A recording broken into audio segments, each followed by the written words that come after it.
રાજકોટમાં એસિડ એટેકની ઘટના સામે આવી છે। કુવાડવા પોલીસ મથકના સોખડા ગામે વર્ષા ભોળિયા નામની મહિલા પર એસિડ ફેંકવામાં આવ્યું હતું।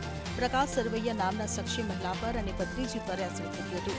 ગંભીર રીતે દાઝી જતા મહિલાને હોસ્પિટલ ખસેડવામાં આવી હતી।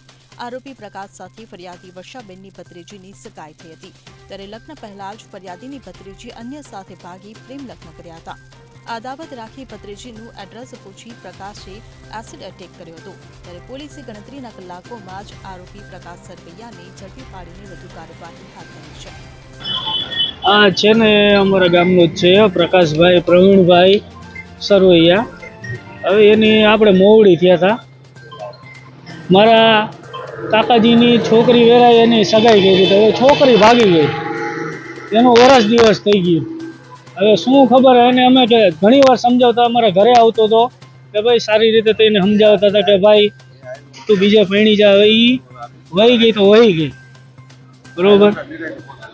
હવે એને હવે આખું જગ તો છોડાતું નથી। દર વખતે ઘરે આવીને આવી રીતે ધમકી મારતો હતો અમને કે ભાઈ મને એને ગોતી દો કે।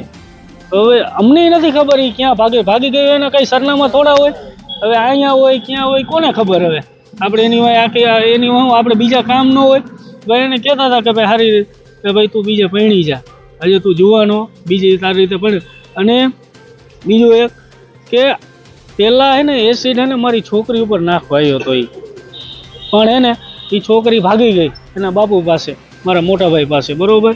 એની હાજરમાં વર્ષાબેનો બેયને પહેલાં તો છોકરીને એને હે ને એસિડમાં હે ને મારી જ નાખવી હતી, પછી બેયને ઘરવાળીને હોતે છોકરી ભાગ ગઈ એટલે ભાગશાળી એવી ટપીને વહી ગઈ, ડેલી ટપીને ઘણી ઈજા થઈ છે। આ શરીરનો ભાગ આખો વહી ગયો, હવે એને સજા થવી જોઈએ। Bureau report CN24 news. હવે જુઓ દેશ દુનિયાની તમામ ખબરો તમારી આંગળીના ટેરવે। ઉઠાવો મોબાઈલ અને Google Play Store પરથી ડાઉનલોડ કરો અમારી CN24 ન્યૂઝ મોબાઈલ એપ।